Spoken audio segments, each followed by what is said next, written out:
K സുധാകരനും V D സതീശനും സംയുക്ത വാർത്താ സമ്മേളനം നടത്തി ഭിന്നത പരിഹരിക്കുമോ? നേതാക്കളുടെ പോരിൽ ഘടകകക്ഷികൾക്ക് അതൃപ്തി.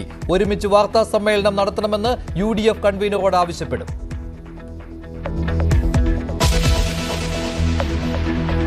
നമ്മളെല്ലാം ചെയ്യുന്നുണ്ട് ചേട്ടാ. ഇപ്പോഴത്തെ എന്റെ സാഹചര്യം മോശമായോണ്ട് ഞാൻ പറയുന്നത്.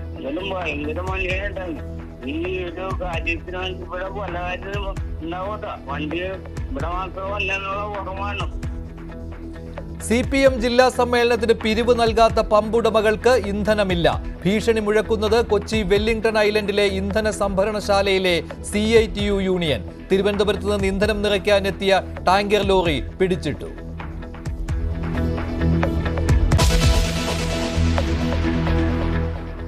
ആത്മഹത്യാ പ്രേരണ കേസിൽ IC ബാലകൃഷ്ണൻ MLA പോലീസ് ചോദ്യം ചെയ്യുന്നു. NM വിജയന്റെയും മകന്റെയും ആത്മഹത്യയിൽ പങ്കുണ്ടോ എന്ന അന്വേഷണം. ചോദ്യം ചെയ്യൽ ബത്തേരി DYSP ഓഫീസിൽ.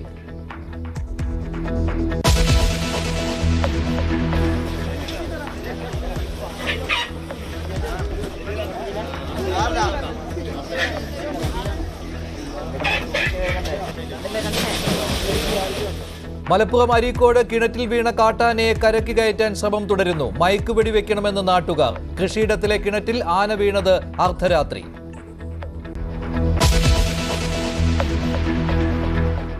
തിരുവനന്തപുരം കഠിനംകുളത്ത് വീട്ടമ്മയെ കൊലപ്പെടുത്തിയത് ഇൻസ്റ്റഗ്രാം സുഹൃത്ത്. ആതിരയെ വീട്ടിൽ കയറി കുത്തിക്കൊന്ന ജോൺസനായ അന്വേഷണം തുടരുന്നു. പ്രതിയെക്കുറിച്ചുള്ള വിവരങ്ങൾ കിട്ടിയെന്ന് പോലീസ്.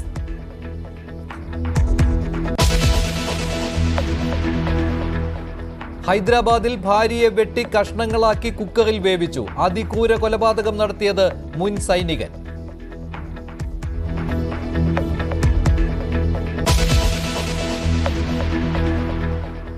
വീണ്ടും വിവാദ പരാമർശവുമായി മഹാരാഷ്ട്ര മന്ത്രി നിതേഷ് റാണ.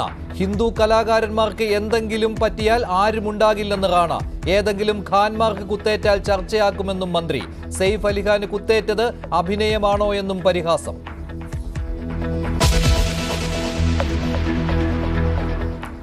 CPM ജില്ലാ സമ്മേളനത്തിന് സംഭാവന നൽകാതെ ഇന്ധനം നിറയ്ക്കാൻ അനുവദിക്കില്ല എന്ന് യൂണിയൻകാരന്റെ ഭീഷണി. CITU യൂണിയൻകാരനാണ് ഈ ഭീഷണി മുഴക്കിയത്. കൊച്ചി വെല്ലിംഗ്ടൺ ഐലൻഡിലാണ് സംഭവം. തിരുവനന്തപുരത്തെ പമ്പിലേക്ക് ഇന്ധനം നിറയ്ക്കാൻ എത്തിയ ടാങ്കർ ലോറി കൊച്ചി വെല്ലിംഗ്ടൺ ഐലൻഡിലെ ഇന്ധന സംഭരണശാലയിൽ പിടിച്ചിട്ടിരിക്കുകയാണ്. പാർട്ടി സംഭാവനയ്ക്കായി 5000 രൂപ നൽകണമെന്നാണ് ആവശ്യം. പണം ചോദിച്ച് CITU നേതാവായ ബാബു ഭീഷണിപ്പെടുത്തുന്ന ഓഡിയോ സംഭാഷണം പമ്പുടമയായ അശ്വിൻ പുറത്തുവിട്ടു. അത് കേൾക്കാം. കൂടുതൽ വിവരങ്ങളുമായി നവമി ദിനേശ് ചേരുകയാണ്. നവമി, എന്താണ് CITU യൂണിയൻ നേതാവായ ബാബു തിരുവനന്തപുരത്ത് നിന്ന് വന്ന പമ്പുടമയോട് ആവശ്യപ്പെടുന്നത്? പെട്രോൾ കൊണ്ടുപോകുവാൻ, ഇന്ധനം കൊണ്ടുപോകുവാൻ സമ്മതിച്ചിട്ടുണ്ടോ ഇപ്പോൾ?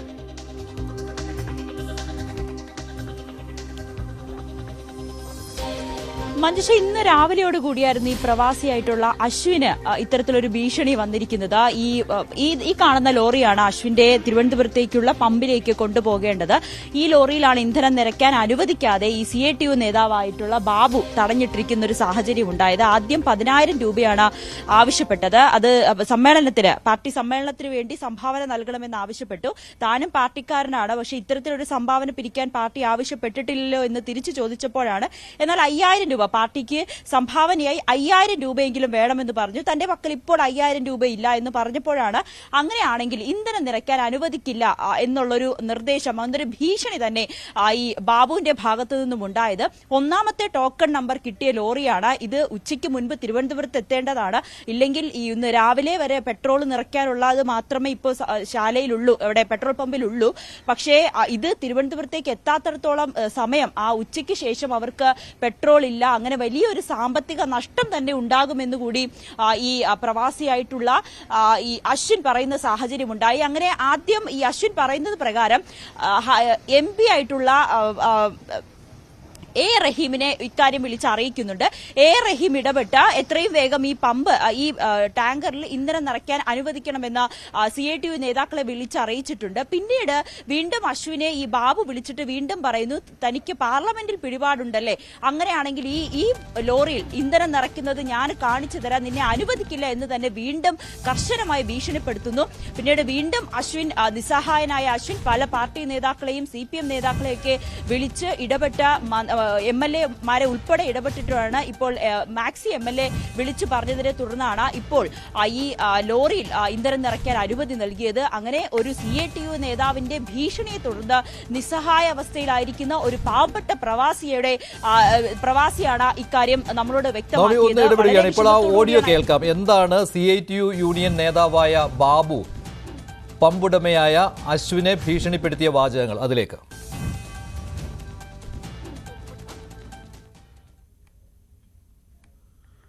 അല്ലാതെ നിങ്ങളല്ലേ പറഞ്ഞത്, ഞാനാണ് വന്നത്, നിങ്ങളുടെ പറഞ്ഞത്. അത്രയുള്ള പ്രശ്നമില്ല. അല്ല ചേട്ടാ, ഇപ്പൊ നിങ്ങൾ വണ്ടി കയറ്റിക്കോ, എന്തോ ചെയ്യാൻ പറ്റുന്ന വെച്ചാൽ ഞാൻ ചേട്ടനെ ഉച്ചയ്ക്ക് മുമ്പേ വിളിച്ച് പറയാമെന്നാ പറഞ്ഞത്. പറയുന്നു നിങ്ങൾക്ക് പറയാം, എന്താന്നുള്ളതാണ് പറയാ. അല്ല ചേട്ടാ, ഞാൻ ചോദിച്ചിട്ട് എത്ര പറ്റുമെന്ന് നമുക്ക് അറിഞ്ഞിട്ട് ഞാൻ മാനേജറോടോ ചോദിച്ചിട്ട് ഞാൻ കാര്യം ചേട്ടനോട് വിളിച്ച് പറയാം എത്ര തരാൻ പറ്റുമെന്നുള്ളത്. അല്ലെന്ന് അത് പറഞ്ഞു കേട്ടാ എനിക്ക് കുഴപ്പമില്ല. എനിക്ക് കുളിക്കാൻ പോകാനുണ്ട്. ചേട്ടൻ കുളിക്കുന്നത് സമ്മതിച്ച്, ഞാൻ വണ്ടി അവിടെ ലോഡില്ലാതെ കിടക്കുക. വണ്ടി എനിക്ക് പോയിട്ട് കാര്യമുണ്ട്. ഇതുകൊണ്ട് കാര്യമുള്ള ഇങ്ങനെ വർത്താനം പറഞ്ഞ് കാര്യം പറഞ്ഞിരിക്കാൻ നേരമില്ല. ചേട്ടാ എനിക്ക് കാര്യമില്ലായിട്ടാണോ ഞാൻ ചേട്ടനെ വിളിക്കുന്നേ? നിങ്ങൾക്ക് കാര്യം പറഞ്ഞാൽ പറയാൻ, അല്ലെങ്കിൽ ചേട്ടൻ ഇപ്പൊ ഡ്രൈവറിന്റെ ഞാൻ ഞാനൊരു 1000 രൂപ കൊടുത്തേക്കാം. 1000 രൂപയാണ് ഒരു വണ്ടി കയറുമ്പോ പാർട്ടിക്ക് ഡൊണേഷൻ കൊടുക്കണം. അതിന്റെ അതൊരു അവർക്ക് അനാഥപ്പുഴയ്ക്ക് മേടിച്ചു കൊടുക്കാറുന്നില്ലേ? ഇങ്ങനെയൊക്കെ ഉണ്ടാക്കി കഴിഞ്ഞില്ലേ ഒന്നും ഉണ്ടാകുമ്പോഴല്ല. പാർട്ടിക്ക് ഞാൻ ചേട്ടന് ചിന്തിക്കാവുന്ന കൂടുതൽ ഡൊണേഷൻ ഞാൻ കൊടുക്കുന്നുണ്ട് ചേട്ടാ. അതല്ല ഇങ്ങനെ ഭയങ്കര ഞാൻ എങ്ങനെ ഒരുപാട് വണ്ടി അവിടെ ഏജൻസിലും ഈ സാറിനൊക്കെ കാണുന്നുണ്ട്. എന്നായാലും പറഞ്ഞാൽ അവരിപ്പോ അറിഞ്ഞ പാർട്ടിക്ക് ഡൊണേഷൻ കൊടുക്കും. ഞാൻ എല്ലാം കൊടുക്കുന്നുണ്ട് ചേട്ടാ.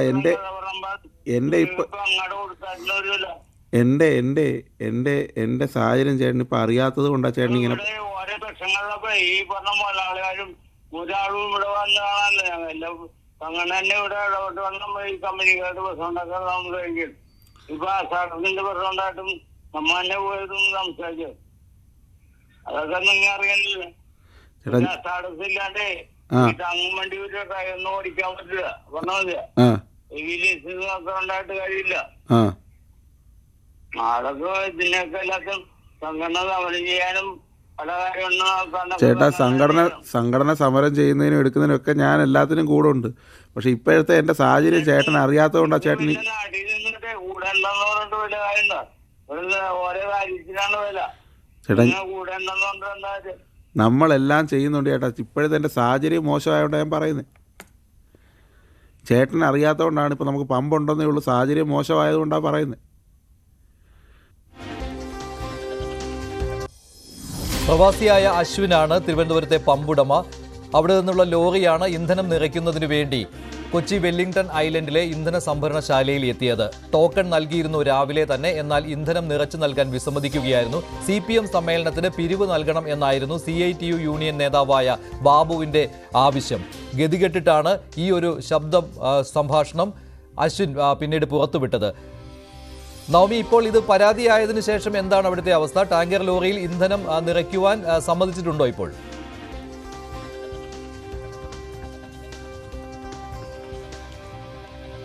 മഞ്ജുഷി, ഇത് വാർത്തയായതിന് പിന്നാലെ ഈ നേതാക്കൾ ഇടപെട്ടുകൊണ്ട് ഇതിലൊരു ഇന്ധനം നിറയ്ക്കാൻ അനുമതി നൽകിയിരിക്കുന്ന ഒരു സാഹചര്യമാണ്. അതിലേറ്റവും പ്രധാനപ്പെട്ടത്, നമ്മളിവിടെ വന്നതിന് ശേഷം ഈ CITU നേതാവ് ബാബുവുമായി ബന്ധപ്പെട്ടിരുന്നു. ഇതിന്റെ തൊട്ടടുത്ത് തന്നെയാണ് ബാബുവിന്റെ ഓഫീസ്. പക്ഷേ ഈ മാധ്യമപ്രവർത്തകർ ഇവിടെ എത്തിയെന്ന് അറിഞ്ഞ സമയത്ത് തന്നെ ബാബു ഇവിടെ നിന്ന് വണ്ടിയെടുത്ത് രക്ഷപ്പെട്ടിരിക്കുകയാണ്. അത് മനസ്സിലായി, ഇത് പ്രശ്നം ഇനി ഗുരുതരമാണ്.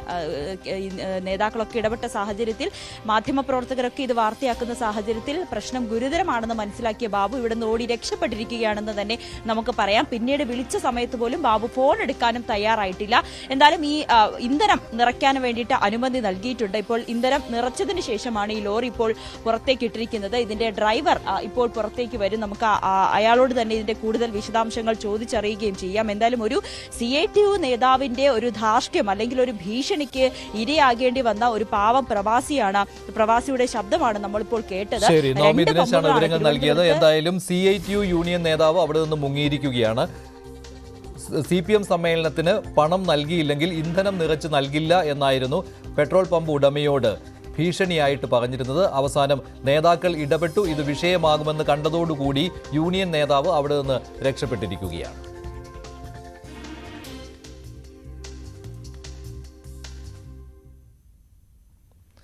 മറ്റു വാർത്തകളിലേക്ക്. KPCC രാഷ്ട്രീയ കാര്യസമിതി യോഗത്തിന് പിന്നാലെ സംയുക്ത വാർത്താ സമ്മേളനം ഒഴിവാക്കിയതിൽ നേതൃത്വത്തിനിടയിൽ അമർഷം പുകയുകയാണ്.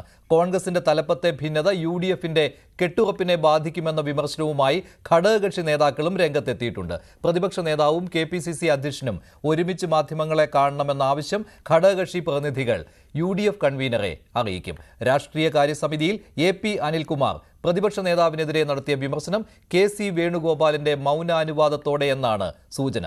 News 18 exclusive. KPCC ആസ്ഥാനത്ത് കഴിഞ്ഞ 19-ന് നടന്ന രാഷ്ട്രീയകാര്യ സമിതി യോഗത്തിന് പിന്നാലെ തിങ്കളാഴ്ച രാവിലെ 11 മണിക്ക് സംയുക്ത വാർത്താ സമ്മേളനം നടത്താനായിരുന്നു നേതൃത്വത്തിന്റെ നീക്കം. കേരളത്തിന്റെ ചുമതലയുള്ള AICC ജനറൽ സെക്രട്ടറി ദീപാദാസ് മുൻഷിക്കൊപ്പം KPCC അധ്യക്ഷൻ K സുധാകരനും പ്രതിപക്ഷ നേതാവ് VD സതീശനും സംയുക്ത വാർത്താ സമ്മേളനം നടത്തുന്നതോടെ പാർട്ടിയിൽ അത് ഐക്യത്തിന്റെ കാഹളമായി മാറുമെന്നായിരുന്നു വിലയിരുത്തൽ. ഇതുമായി ബന്ധപ്പെട്ട് ഇന്ദിരാഭവനിൽ പ്രസ് നോട്ട് ഉൾപ്പെടെ തയ്യാറാക്കിയിരുന്നതായാണ് വിവരം. എന്നാൽ രാഷ്ട്രീയകാര്യ സമിതിയിൽ ഉയർന്ന രൂക്ഷമായ വിമർശനങ്ങൾക്ക് പിന്നാലെയാണ് പ്രതിപക്ഷ നേതാവ് സംയുക്ത വാർത്താ സമ്മേളനത്തിൽ നിന്ന് പിൻവാങ്ങിയതെന്നാണ് സൂചന. AICC സെക്രട്ടറി PV മോഹനന് വാഹനാപകടത്തിൽ പരിക്കേറ്റതിനെ തുടർന്ന് എറണാകുളത്തേക്ക് പോകേണ്ടി വന്നതിനാലാണ് വാർത്താ സമ്മേളനം ഒഴിവാക്കിയതെന്നാണ് സുധാകരൻ പക്ഷത്തിന്റെ വാദം. സെലക്ടീവ് മണ്ഡലങ്ങളിൽ ഫോക്കസ് ചെയ്ത് നേരത്തെ തന്നെ തെരഞ്ഞെടുപ്പ് പ്രവർത്തനം തുടങ്ങണമെന്ന് VD സതീശൻ യോഗത്തിൽ അഭിപ്രായപ്പെട്ടിരുന്നു. 2021 നിയമസഭാ തെരഞ്ഞെടുപ്പിൽ 5000-ൽ താഴെ വോട്ടിന് UDF പരാജയപ്പെട്ട മണ്ഡലങ്ങളിൽ നേരത്തെ തന്നെ ശ്രദ്ധ കേന്ദ്രീകരിക്കണമെന്നായിരുന്നു പ്രതിപക്ഷ നേതാവിന്റെ നിലപാട്. ഇതിൽ വിയോജിപ്പറിയിച്ചാണ് ഒരു വിഭാഗം നേതാക്കൾ രംഗത്തെത്തിയത്. മുഖ്യമന്ത്രി കസേര ലക്ഷ്യമിട്ടാണ് VD സതീശന്റെ തന്ത്രങ്ങളെന്ന നിലപാടിലാണ് എതിർചേരി. അതേസമയം രാഷ്ട്രീയകാര്യ സമിതിയിൽ AP അനിൽകുമാർ പ്രതിപക്ഷ നേതാവിനെതിരെ നടത്തിയ രൂക്ഷ വിമർശനം KC വേണുഗോപാലിന്റെ മൗനാനുവാദത്തോടെയെന്നാണ് സൂചന. KC വേണുഗോപാലിന്റെ സാന്നിധ്യത്തിൽ അനിൽകുമാർ പ്രതിപക്ഷ നേതാവിനോട് കൊമ്പുകോർത്തിട്ടും മുതിർന്ന നേതാക്കളടക്കം സതീശനെ പ്രതിരോധിക്കാതിരുന്നത് മാറുന്ന സമവാക്യങ്ങളുടെ സൂചനയായാണ് വിലയിരുത്തപ്പെടുന്നത്. അനുകൂല രാഷ്ട്രീയ സാഹചര്യം തമ്മിലടിച്ച് നശിപ്പിക്കരുതെന്ന വിമർശനവുമായി ഘടകകക്ഷി നേതാക്കളും UDF നേതൃത്വത്തെ സമീപിക്കാൻ ഒരുങ്ങുകയാണ്. തിരുവനന്തപുരത്ത് നിന്ന് ഡാൻ കുര്യൻ, ന്യൂസ് 18. മസ്തകത്തിൽ മുറിവേറ്റ ആനയെ കണ്ടെത്താനുള്ള അതിരപ്പള്ളി വനമേഖലയിലെ തെരച്ചിൽ 2ാം ദിവസവും തുടരുകയാണ്. ദൗത്യ സേനാംഗങ്ങൾ പല സംഘങ്ങളായി തിരിഞ്ഞ് അതിരാവിലെ മുതൽ തെരച്ചിൽ നടത്തുകയാണ്. എന്നാൽ ഇതുവരെ ആനയെ കണ്ടെത്താൻ കഴിഞ്ഞിട്ടില്ല. മസ്തകത്തിൽ മുറിവേറ്റ ആന കഴിഞ്ഞ ദിവസം ഉച്ചയോടെയാണ് അതിരപ്പള്ളി റബ്ബർ പ്ലാന്റേഷനിലൂടെ ഉൾക്കാട്ടിലേക്ക് കയറിപ്പോയത്. തുടർന്ന് ഡ്രോൺ ഉപയോഗിച്ച് പല മേഖലകളിലും തിരിഞ്ഞെങ്കിലും ആനയെ കണ്ടെത്താനായില്ല. അതിരപ്പള്ളി വനമേഖലകളിൽ പല സംഘങ്ങളായി തിരിഞ്ഞാണ് ദൗത്യസേനാംഗങ്ങൾ തെരച്ചിൽ നടത്തുന്നത്. റബ്ബർ പ്ലാന്റേഷൻ മേഖലയ്ക്കപ്പുറം എത്തിച്ചേരാൻ ദുഷ്കരമായ ഭൂപ്രകൃതിയുള്ള സ്ഥലമാണ്. ആനയെ ഇവിടെ കണ്ടെത്തിയാലും അവിടെ വെച്ച് മയക്കുവെടി വയ്ക്കാനോ ചികിത്സ നൽകാനോ കഴിയുകയില്ല. ആനയെ റബ്ബർ പ്ലാന്റേഷൻ മേഖലയിലേക്ക് ഇറക്കിക്കൊണ്ടുവരാനാണ് ദൗത്യസംഘം ലക്ഷ്യമിടുന്നത്. എന്നാൽ അതിരാവിലെ തുടങ്ങിയ തെരച്ചിൽ ഇതുവരെയും ഫലം കണ്ടിട്ടില്ല. 4 ദിവസമാണ് ഡോക്ടർ അരുൺ സക്കറിയ ഈ ദൗത്യത്തിനായി അതിരപ്പള്ളിയിൽ ഉണ്ടാവുക. ആനയുടെ മസ്തകത്തിലെ മുറിവ് പഴുത്ത് പുഴുവരിക്കുന്ന അവസ്ഥയിൽ എത്തിയിട്ടുണ്ടെന്നാണ് വനപാലകർ പറയുന്നത്. അതുകൊണ്ട് തന്നെ അടിയന്തര ചികിത്സ നൽകി ആനയുടെ ജീവൻ രക്ഷിക്കേണ്ടതുണ്ട്. എന്നാൽ തുടർച്ചയായി 2ാം ദിവസവും ആനയെ കണ്ടെത്താൻ കഴിയാത്തത് ദൗത്യസംഘത്തിന് പ്രതിസന്ധിയാവുകയാണ്. ന്യൂസ് 18 തൃശൂർ. മലപ്പുറം ഊങ്ങാട്ടിരിയിൽ ജനവാസ കേന്ദ്രത്തിലെ കൃഷിയിടത്തിൽ വീണ ആനയെ പുറത്തെത്തിക്കുവാനുള്ള നീക്കങ്ങൾ തുടങ്ങിയിരിക്കുകയാണ് വനംവകുപ്പ്. കിണറ്റിലാണ് ആന വീണത്. കൃഷിയിടങ്ങളിൽ പതിവായി നാശം വിതയ്ക്കുന്ന ആനയെ ഉൾക്കാട്ടിലേക്ക് അയക്കുമെന്ന് ഉറപ്പ് നൽകിയാലേ രക്ഷാപ്രവർത്തനം അനുവദിക്കൂ എന്ന നിലപാടിലായിരുന്നു നാട്ടുകാർ. ആനയെ മയക്കുവെടി വയ്ക്കണമെന്നാണ് നാട്ടുകാരുടെ ആവശ്യം. ഇന്ന് പുലർച്ചെയാണ് കൂരങ്കൽ സ്വദേശി സണ്ണിയുടെ കൃഷിയിടത്തിലെ കിണറ്റിൽ ആന വീണത്.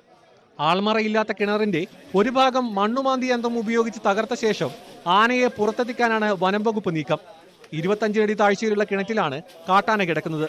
പുറത്തെത്തിക്കുമ്പോൾ പ്രകോപിതനാകാനുള്ള സാധ്യതയെ പരിഗണിച്ച് ആനയെ മയക്കുവെടി വെക്കാനുള്ള നടപടികളിലേക്ക് കടന്നതായി വനം വകുപ്പ് അറിയിച്ചു.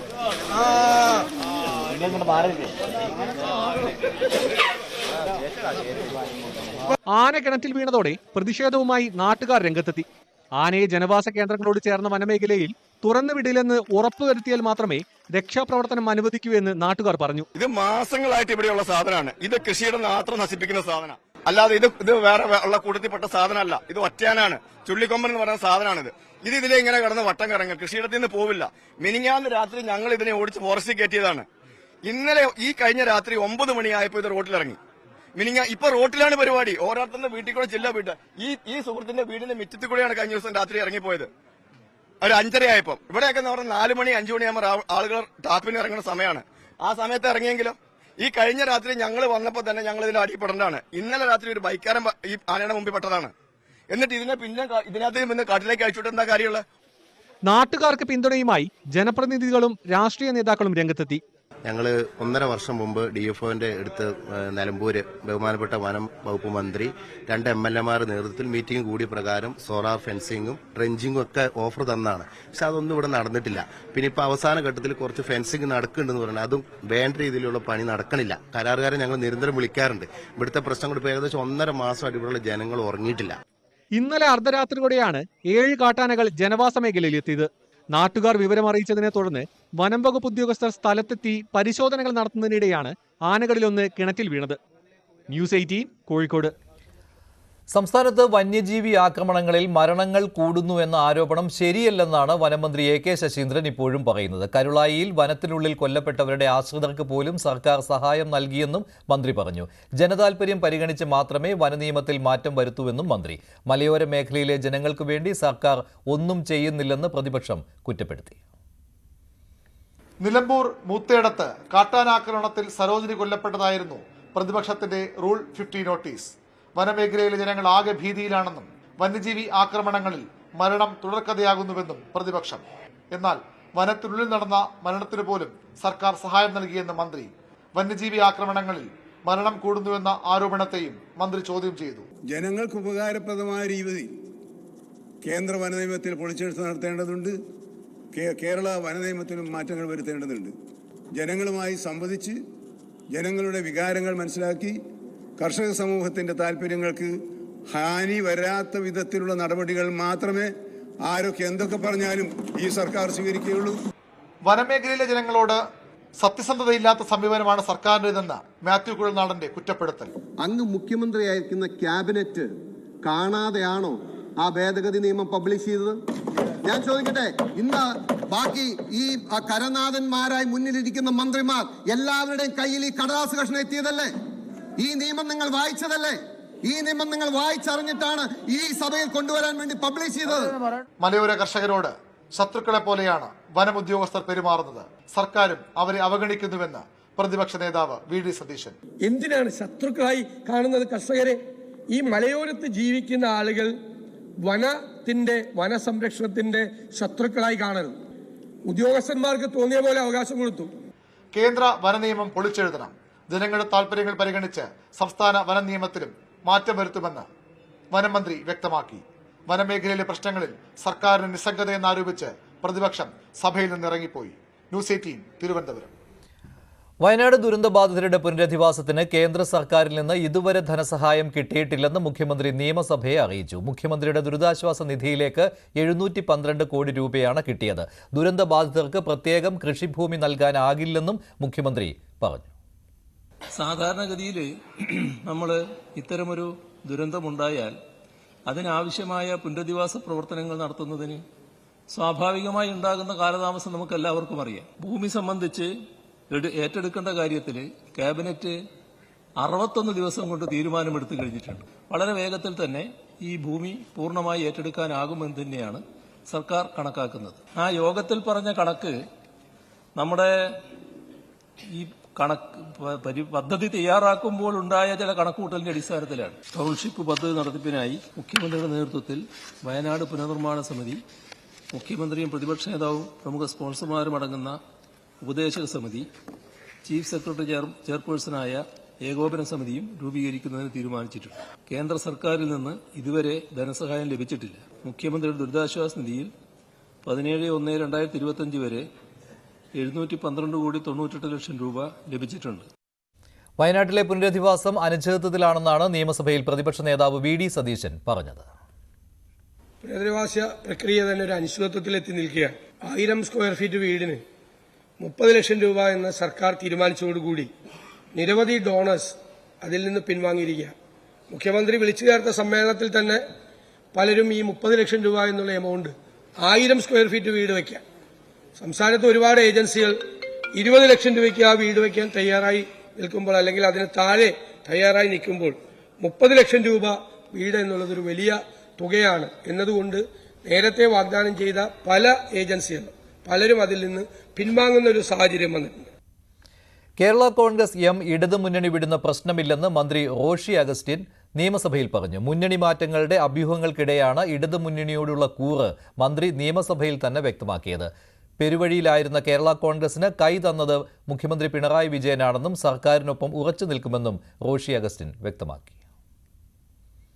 മലയോര മേഖലയെ പ്രതിനിധിക്കുന്ന എന്റെ ഏറ്റവും ബഹുമാനായിട്ടുള്ള ജ്യേഷ്ഠ സഹോദരൻ റോഷി അഗസ്റ്റിൻ, അങ്ങയുടെ കയ്യിൽ ഇത് വന്നാലേ മലയോര മേഖലയുടെ വേദന അറിയാത്ത ആളാണോ അങ്ങടക്കം അപ്രൂവ് ചെയ്തിട്ടല്ലേ?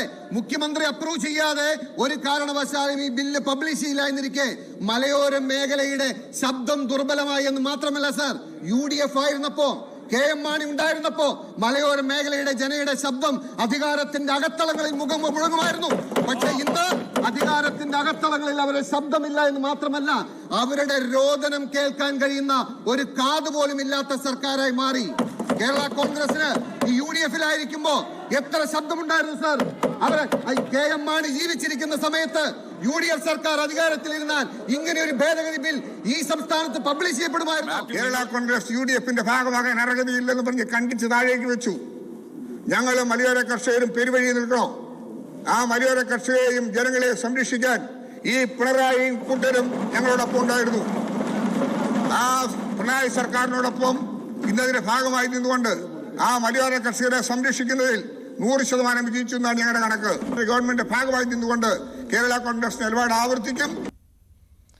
തിരുവനന്തപുരം കഠിനംകുളത്ത് വീട്ടമ്മയെ വീട്ടിൽ കയറി കുത്തിക്കൊലപ്പെടുത്തിയ കേസിലെ പ്രതിയെ തിരിച്ചറിഞ്ഞു. കൊല്ലം ദളവാപുരം സ്വദേശി ജോൺസണാണ് യുവതിയെ കൊലപ്പെടുത്തിയത്. രണ്ടുപേരും തമ്മിൽ സാമ്പത്തിക ഇടപാടുകൾ നടന്നതിന്റെ വിവരങ്ങളും അന്വേഷണ സംഘത്തിന് കിട്ടിയിട്ടുണ്ട്. ചൊവ്വാഴ്ച ഉച്ചയോടെയാണ് കഠിനംകുളത്ത് വാടകയ്ക്ക് താമസിച്ചിരുന്ന വീട്ടമ്മയെ കുത്തേറ്റ് കൊല്ലപ്പെട്ട നിലയിൽ കണ്ടെത്തിയത്. സംഭവം നടന്ന് 2 ദിവസം കഴിഞ്ഞിട്ടും പ്രതിയെ പിടിക്കാൻ അന്വേഷണ സംഘത്തിനായിട്ടില്ല. ആദ്യം എറണാകുളം സ്വദേശിയാണ് പ്രതിയെന്നായിരുന്നു സൂചന. എന്നാൽ ഇയാൾ കൊല്ലം സ്വദേശിയാണെന്ന് അന്വേഷണ സംഘം സ്ഥിരീകരിക്കുന്നു. ദളവാപുരം സ്വദേശി ജോൺസണാണ് കൃത്യം നടത്തിയതെന്നാണ് പോലീസ് പറയുന്നത്. കൊല്ലപ്പെട്ട ആതിരയും ജോൺസണുമായി 1 വർഷമായി അടുപ്പത്തിലായിരുന്നു. ഇരുവരും തമ്മിൽ സാമ്പത്തിക ഇടപാടും നടന്നിരുന്നു. ആദ്യം 1 ലക്ഷത്തോളം രൂപ യുവതി ജോൺസണ് നൽകി. കൊലപാതകത്തിന് 3 ദിവസം മുൻപ് 2500 രൂപ ജോൺസൺ യുവതിയിൽ നിന്നും വാങ്ങി. ഇരുവരും ഒരുമിച്ചുള്ള ചിത്രങ്ങൾ കാട്ടി ഇയാൾ ഭീഷണിപ്പെടുത്തിയിരുന്നതായും അന്വേഷണ സംഘം പറയുന്നു. ഒപ്പം ചെല്ലണമെന്ന് ജോൺസൺ ആവശ്യപ്പെട്ടെങ്കിലും ആതിര വഴങ്ങിയില്ല. ഇത് പ്രകോപനമായേക്കാമെന്നാണ് നിഗമനം. കൊലപാതകം നടന്ന ദിവസം ജോൺസൺ ആതിരയുടെ വീട്ടിലെത്തി. ഇയാൾക്ക് ചായ നൽകി. പിന്നാലെയാണ് ആതിരയെ കൊല്ലപ്പെട്ട നിലയിൽ കണ്ടെത്തിയത്. അതേ ദിവസം പ്രതി പെരുമാതുറയിലെ വാടക വീട്ടിൽ നിന്നും കത്തിയുമായി പോകുന്നതിന്റെ ദൃശ്യവും പോലീസിന് ലഭിച്ചു. ഇരുവരും ഇൻസ്റ്റഗ്രാമിലൂടെയാണ് സൗഹൃദത്തിലായത്. ഇൻസ്റ്റഗ്രാമിൽ 12,000-ഓളം ഫോളോവേഴ്സുള്ള ആളാണ് പ്രതി ജോൺസൺ. സംഭവസ്ഥലത്ത് നിന്നും പ്രതി രക്ഷപ്പെട്ട സ്കൂട്ടർ കഴിഞ്ഞ ദിവസം ചിറയൻകീഴ് റെയിൽവേ സ്റ്റേഷന് സമീപത്തു നിന്നും കണ്ടെത്തിയിരുന്നു. ന്യൂസ് 18 തിരുവനന്തപുരം. എറണാകുളം ചേന്നമംഗലം കൂട്ടക്കൊലപാതക കേസിലെ പ്രതി ഋതു ജയനെ കൊലപാതകം നടന്ന വീട്ടിലെത്തിച്ച് പോലീസ് തെളിവെടുപ്പ് നടത്തി. ഇന്ന് പുലർച്ചെയാണ് തെളിവെടുപ്പ് നടത്തിയത്. ആക്രമിക്കപ്പെട്ട് ചികിത്സയിലുള്ള ജിതിൻ ബോസ് ജീവനോടെ രക്ഷപ്പെട്ടതിൽ നിരാശയെന്നാണ് ഋതു ജയന്റെ പ്രതികരണം. ഋതുവിന്റെ കസ്റ്റഡി കാലാവധി നാളെയാണ് അവസാനിക്കുക. അന്വേഷണ സംഘത്തിന്റെ ചുമതലയുള്ള മുൻപ് ഡിവൈഎസ്പി S. ജയകൃഷ്ണന്റെ നേതൃത്വത്തിലാണ് തെളിവെടുപ്പ് നടന്നത്. 1 മാസത്തിനുള്ളിൽ അന്വേഷണം പൂർത്തിയാക്കാനാണ് നീക്കം. പ്രതിക്ക് മാനസിക അസ്വാസ്ഥ്യങ്ങളില്ലെന്ന് ഡിവൈഎസ്പി S. ജയകൃഷ്ണൻ പ്രതികരിച്ചു. അതേസമയം ലഹരിക്ക് അടിമയായതുകൊണ്ട് നേരത്തെ ഡി അഡിക്ഷൻ സെന്ററിൽ ചികിത്സ തേടിയിരുന്നെന്നും പോലീസ് വ്യക്തമാക്കി. പ്രത്യേകിച്ച് മാനസികാരോഗ്യ പ്രശ്നം ഉണ്ടായിട്ട് തോന്നുന്നില്ല. അദ്ദേഹത്തിന് ലഹരിക്കുള്ള ചികിത്സ നേരത്തെ നൽകിയിട്ടുള്ളതായിട്ട് മനസ്സിലായിട്ടുണ്ട്. അത് ഒരു താൽക്കാലിക ചികിത്സയായിട്ടാണ് മനസ്സിലായിട്ടുള്ളത്. അതിൽ മാനസികാരോഗ്യത്തെ ബാധിക്കുന്ന തരത്തിലുള്ള ഒരു വലിയ ബുദ്ധിമുട്ട് ആൾക്കില്ല എന്നുള്ളതാണ് ഇപ്പം നമ്മുടെ അന്വേഷണത്തിൽ മനസ്സിലായിട്ടുള്ളത്. ഇരു കുടുംബങ്ങളും തമ്മിൽ 3 വർഷത്തിലധികമായി തർക്കം നിലനിൽക്കുന്നുണ്ട്. ആ കുടുംബത്തിലുള്ളവരോട് വിരോധമുള്ളതായി ഋതു സുഹൃത്തുക്കളോട് നേരത്തെ പറഞ്ഞതായും വ്യക്തമാക്കിയിട്ടുണ്ടെന്നും ചികിത്സയിലുള്ള ജിതിൻ ബോസിന്റെ ആരോഗ്യനില മെച്ചപ്പെടുമ്പോൾ മൊഴിയെടുക്കുമെന്നും പോലീസ് അറിയിച്ചു. മോട്ടീവ് കൃത്യമായിട്ട് മനസ്സിലാക്കിയിട്ടുണ്ട്. അതായത് ഇവർ തമ്മിൽ അയൽവാസികളായിട്ട് ഒരു 3 വർഷമായിട്ട് അവിടെ വിഷയങ്ങളുണ്ട്. ഇവർക്ക് പരസ്പരം അങ്ങോട്ടും ഇങ്ങോട്ടുമുള്ള ആക്ഷേപങ്ങളും ആരോപണങ്ങളും ഇരുകക്ഷികളും നേരത്തെ പല സമയത്തും ഉന്നയിച്ചിട്ടുണ്ട്. അതിൻ്റെ ഭാഗമായിട്ടുണ്ടായ ശത്രുതയാണ്. അത് പലതരത്തിൽ ഇങ്ങനെ ഓരോ സമയത്തുണ്ടായിട്ടുണ്ട്. അപ്പോൾ അത് കാരണമാണ് മനസ്സിലായിട്ടുള്ളത്. അവർ അങ്ങോട്ടും ഇങ്ങോട്ടുമുള്ള ആക്ഷേപങ്ങളും ആരോപണങ്ങളും ഉന്നയിച്ചിരുന്നതായിട്ട് നമുക്ക് മനസ്സിലായിട്ടുണ്ട്. അതിൻ്റെ ഭാഗമായിട്ടുണ്ടായ സംഭവമാണ് എന്നാണ് മനസ്സിലായിട്ടുള്ളത്. ഋതുവിന്റെ കസ്റ്റഡി കാലാവധി നാളെ അവസാനിക്കും. തുടർന്ന് നാളെ ഉച്ചയോടെ കോടതിയിൽ ഹാജരാക്കണമെന്ന് പോലീസ് അറിയിച്ചു. സംഭവത്തിന് ദൃക്സാക്ഷികളായ കുട്ടികളുടെയും മൊഴി കഴിഞ്ഞ ദിവസം രേഖപ്പെടുത്തിയിരുന്നു. അതേസമയം ആക്രമിക്കപ്പെട്ട് ചികിത്സയിലുള്ള ജിതിൻ ബോസ് ജീവനോടെ രക്ഷപ്പെട്ടതിൽ നിരാശയാണ് തനിക്കെന്ന് പ്രതി ഋതു ജെയിൻ പ്രതികരിച്ചു. ജിതിനെ ലക്ഷ്യമിട്ടായിരുന്നു ആക്രമണം മുഴുവൻ നടത്തിയത്. തലയ്ക്കടിച്ചതിനു പുറമെ കത്തികൊണ്ട് കുത്തിയത് മരണം ഉറപ്പിക്കാനാണെന്നും ഋതു പോലീസിനോട് പറഞ്ഞു. കുടുംബത്തിലെ എല്ലാവരുടെയും മരണം ഉറപ്പിക്കുന്നതിനായി ആവർത്തിച്ച് തലയിൽ അടിച്ചുവെന്നും കുടുംബത്തെ മുഴുവൻ ഇല്ലാതാക്കുകയായിരുന്നു ഉദ്ദേശമെന്നും ഋതു മൊഴി നൽകിയിട്ടുണ്ട്. ഇക്കഴിഞ്ഞ 17-നാണ് നാടിനെ നടുക്കിയ കൊലപാതകം അരങ്ങേറിയത്. ന്യൂസ് 18 കൊച്ചി. നെയ്യാറ്റിൻകര പാലിയവിളാകം കടവിൽ ദമ്പതികളെ മരിച്ച നിലയിൽ കണ്ടെത്തി. മുട്ടട അറപ്പുര സ്വദേശികളാണ് മരിച്ചത്. മകൻ മരിച്ചതിലെ മനോവിഷമത്തിൽ ആത്മഹത്യ ചെയ്തുവെന്നാണ് പോലീസിന്റെ നിഗമനം. ഇന്ന് രാവിലെയാണ് നെയ്യാറ്റിൻകര പാലിയംവിളാകം കടവിൽ മൃതദേഹം കണ്ടെത്തിയത്. ഇരുവരുടെയും കൈകൾ കൂട്ടിക്കെട്ടിയ നിലയിലായിരുന്നു. തുടർന്നുള്ള അന്വേഷണത്തിൽ കാറും ചെരുപ്പടക്കമുള്ള വസ്തുക്കളും സമീപത്ത് കണ്ടെത്തി. മുട്ടറ അറപ്പുര സ്വദേശികളായ സ്നേഹദേവൻ, ശ്രീകല എന്നിവരാണ് മരിച്ചത്. ഇവരുടെ കാറിൽ നിന്നും കുറിപ്പും കണ്ടെടുത്തു. ദിവസങ്ങൾക്ക് മുൻപ് മകൻ മരിച്ചതായും ഇതിലുള്ള മനോവിഷമമാണ് മരണകാരണം എന്നുമാണ് കുറിപ്പിൽ. തങ്ങളുടെ സ്വത്തുക്കളെല്ലാം ട്രസ്റ്റ് രൂപീകരിച്ച് കൈമാറ്റം ചെയ്തതായും കുറിപ്പിൽ പറയുന്നു. 2 ജോഡി ചെരുപ്പുകൾ ആറ്റിൻ്റെ കരയിലുണ്ടായിരുന്നു. ഒരു സ്ത്രീയുടേതും ഒരു പുരുഷൻ്റെതും. ഒരു ഫ്രൂട്ടി വരുന്ന ഒരു കുപ്പിയും പകുതി ഉപയോഗിച്ച രീതിയിലുള്ള ഒരു കുപ്പിയും ഉണ്ടായിരുന്നു. അങ്ങനെ ഫയർഫോഴ്സ് എത്തി മൃതദേഹം എടുക്കുമ്പോൾ സ്ത്രീയുടെ കയ്യിൽ ഷോൾ വെച്ച് ബന്ധിച്ച മറ്റൊരു മൃതദേഹം കൂടെ, ഒരു പുരുഷൻ്റെ ഉള്ള മൃതദേഹം കൂടെ കാണുവാനായിട്ട് കഴിഞ്ഞു. 2 മൃതദേഹങ്ങളും പുറത്തെടുത്തു. 52 വയസ്സ് പ്രായം തോന്നിക്കുന്ന പുരുഷൻ്റെയും അതുപോലെ തന്നെ ഒരു 45 വയസ്സ് തോന്നിക്കുന്ന ഒരു സ്ത്രീയുടെയും മൃതദേഹങ്ങളാണ് കിട്ടിയിരിക്കുന്നത്. സംഭവത്തിൽ പോലീസ് അന്വേഷണം തുടരുകയാണ്. ന്യൂസ് 18 നെയ്യാറ്റിൻകര. ഭാര്യയെ വെട്ടി കഷ്ണങ്ങളാക്കി ശരീരഭാഗങ്ങൾ കുക്കറിൽ വേവിച്ചെന്ന് ഭർത്താവിന്റെ കുറ്റസമ്മതം. ഹൈദരാബാദിലാണ് ഞെട്ടിക്കുന്ന ഈ സംഭവം. എക്സ് സർവീസ് ഉദ്യോഗസ്ഥനായ ഗുരുമൂർത്തിയാണ് ഭാര്യയെ അതിക്രൂരമായി കൊലപ്പെടുത്തിയതെന്ന് മൊഴി നൽകിയത്. 35-കാരിയായ വെങ്കട്ട മാധവിയെയാണ് ഭർത്താവ് ഗുരുമൂർത്തി ക്രൂരമായി കൊലപ്പെടുത്തിയത്. ജനുവരി 16-ന് മാധവിയെ കാണാനില്ലെന്ന് ബന്ധുക്കൾ പോലീസിൽ പരാതി നൽകിയിരുന്നു. അന്വേഷണത്തിന്റെ ആദ്യഘട്ടം മുതലേ പോലീസിന് ഗുരുമൂർത്തിയെ സംശയമുണ്ടായിരുന്നു. തുടർന്ന് നടത്തിയ ചോദ്യം ചെയ്യലിലാണ് കുറ്റം സമ്മതിച്ചത്. കൂത്താട്ടുകുളം നഗരസഭാ കൗൺസിലർ കലാരാജുവിനെ തട്ടിക്കൊണ്ടുപോയ കേസിൽ CPM പ്രവർത്തകർക്ക് ജാമ്യം കിട്ടി. മൂവാറ്റുപുഴ കോടതിയാണ് ജാമ്യം നൽകിയത്. 6 മുതൽ 9 വരെ പ്രതികൾക്കാണ് ജാമ്യം. കേസിൽ CPM area secretary PB Ratheesh അടക്കം 5 CPM നേതാക്കൾ എറണാകുളം പ്രിൻസിപ്പൽ സെഷൻസ് കോടതിയിൽ മുൻകൂർ ജാമ്യാപേക്ഷ നൽകി. ഏരിയ കമ്മിറ്റി അംഗം സണ്ണി കുര്യാക്കോസ് കബളിപ്പിച്ചുവെന്ന് ചൂണ്ടിക്കാട്ടി കൗൺസിലർ കലാരാജു പാർട്ടി നേതൃത്വത്തിന് നൽകിയ കത്ത് പുറത്തു വന്നിട്ടുണ്ട്. കടബാധ്യത തീർത്തു തരാനെന്ന പേരിൽ നിർബന്ധപൂർവ്വം സ്ഥലവിൽപ്പന നടത്തി. ഇതുവഴി ഏരിയ കമ്മിറ്റി അംഗമായ സണ്ണി വൻ സാമ്പത്തിക ലാഭമുണ്ടാക്കിയെന്ന് പരാതിയിൽ പറയുന്നുണ്ട്.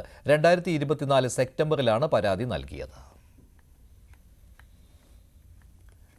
വയനാട് മുൻ DCC ട്രഷററുടെ മരണത്തിൽ IC ബാലകൃഷ്ണൻ MLAയെ ചോദ്യം ചെയ്തുകൊണ്ടിരിക്കുകയാണ്. NM വിജയന്റെയും മകന്റെയും മരണത്തിൽ MLAക്കെതിരെ ആത്മഹത്യാ പ്രേരണ കുറ്റം ചുമത്തിയിരുന്നു. ബത്തേരി DYSPയുടെ നേതൃത്വത്തിലുള്ള സംഘമാണ് ചോദ്യം ചെയ്യുന്നത്. ഇന്നലെ ND അപ്പച്ചൻ, KK ഗോപിനാഥൻ എന്നിവരുടെ അറസ്റ്റ് രേഖപ്പെടുത്തി ജാമ്യത്തിൽ വിട്ടയച്ചിരുന്നു. CPM പാലക്കാട് ജില്ലാ സെക്രട്ടറിയായി EN സുരേഷ് ബാബു തുടരും. 2ാം തവണയാണ് ജില്ലാ സെക്രട്ടറിയായി സുരേഷ് ബാബു തെരഞ്ഞെടുക്കപ്പെടുന്നത്. 44-അംഗ സമിതിയിൽ 8 പുതുമുഖങ്ങളുണ്ട്. വൈകിട്ട് 5 മണിക്ക് നടക്കുന്ന പൊതുസമ്മേളനം മുഖ്യമന്ത്രി പിണറായി വിജയൻ ഉദ്ഘാടനം ചെയ്യും. നടൻ സെയ്ഫ് അലിഖാനെ പരിഹസിച്ച് മഹാരാഷ്ട്ര മന്ത്രി നിതേഷ് റാണെ. യഥാർത്ഥത്തിൽ കുത്തേറ്റതാണോ അതോ അഭിനയിക്കുന്നതാണോ എന്നായിരുന്നു മന്ത്രിയുടെ സംശയം. സെയ്ഫിനെ പോലുള്ള മാലിന്യങ്ങളെ എടുത്തു മാറ്റണമെന്നും അലന്തിയിലെ ഹിന്ദു മഹോത്സവ റാലിയിൽ പ്രസംഗിക്കുന്നതിനിടെ മന്ത്രി പറഞ്ഞു. ഏതെങ്കിലും ഖാൻമാർക്ക് പരിക്കേൽക്കുമ്പോൾ എല്ലാവരും ചർച്ചയാക്കും. എന്നാൽ ഒരു ഹിന്ദു കലാകാരന് എന്തെങ്കിലും പറ്റിയാൽ ഇവരെയൊന്നും കാണാനില്ലെന്നും റാണെ പറഞ്ഞു. जेव्हा कुठल्या खानवर त्रास होतो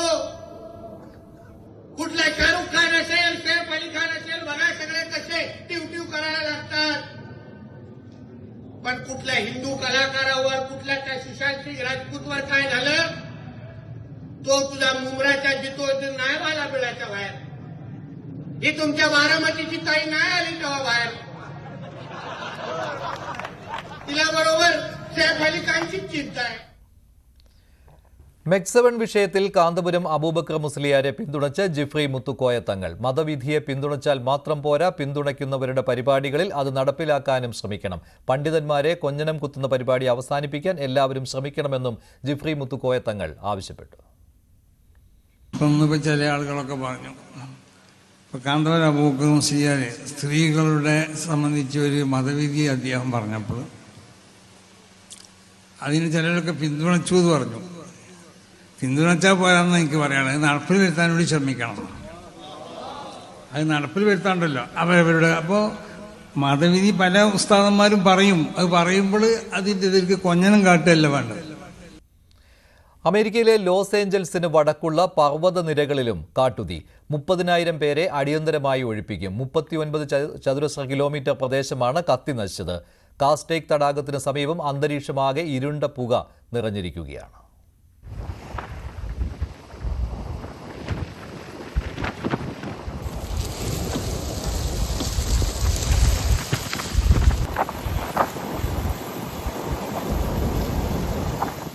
ലോസ് ഏഞ്ചലസിൽ കാട്ടുതീ ഭീതി അവസാനിക്കുന്നില്ല. മുൻപുണ്ടായിരുന്ന 2 തീപിടുത്തങ്ങൾ നിയന്ത്രണ വിധേയമാക്കാൻ തീവ്ര ശ്രമങ്ങൾ തുടരുന്നതിനിടെയാണ് ആശങ്ക പരത്തി വീണ്ടും കാട്ടുതീ. ലോസ് ഏഞ്ചലസിന് വടക്കുള്ള പർവ്വതനിരകളിൽ 9,000 ഏക്കർ കത്തിനശിച്ചു. ഹ്യൂസ് തീപിടുത്തത്തെ തുടർന്ന് 31,000 പേരെ ഒഴിപ്പിക്കാനാണ് നിർദ്ദേശം. 23,000 പേരോട് സുരക്ഷിത സ്ഥാനങ്ങളിലേക്ക് മാറാൻ മുന്നറിയിപ്പും നൽകി. റെഡ് ഫ്ലാഗ് മുന്നറിയിപ്പിനെ തുടർന്ന് സൗത്ത് കാലിഫോർണിയയിൽ കൂടുതൽ അഗ്നിശമന സേനാംഗങ്ങളെ വിന്യസിച്ചു. ഹെലികോപ്റ്ററുകളും വിമാനങ്ങളും അടക്കം സാധ്യമായ എല്ലാ സംവിധാനങ്ങളും ഉപയോഗിച്ച് തീയണക്കാനുള്ള ശ്രമമാണ് തുടരുന്നത്.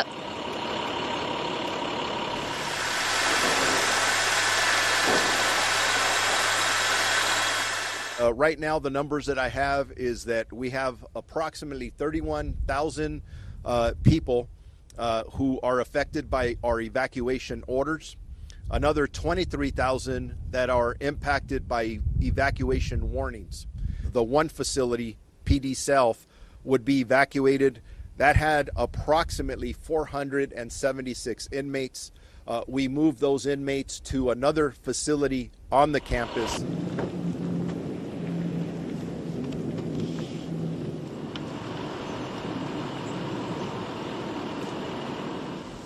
വരണ്ട കാറ്റ് നിലവിലെ പ്രതിസന്ധി രൂക്ഷമാക്കും. ലോസ് ഏഞ്ചലസ് കൗണ്ടിയിലെ കാസ്റ്റേക്ക് തടാക പ്രദേശമാകെ പുകമൂടി. ഡാൻ ഗബ്രിയൽ പർവ്വതനിരകളിലെ പാർക്കും അടച്ചിട്ടു. ജനുവരി 7-ന് ലോസ് ഏഞ്ചലസിൽ പടർന്ന കാട്ടുതീയിൽ 28 പേർ കൊല്ലപ്പെട്ടു. ആയിരക്കണക്കിന് കെട്ടിടങ്ങൾക്ക് കേടുപാടുണ്ടായി.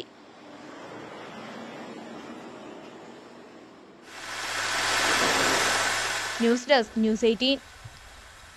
ഇടവേളയ്ക്ക് ശേഷം സകലമാന കേരളം ആര്യ ചേരും.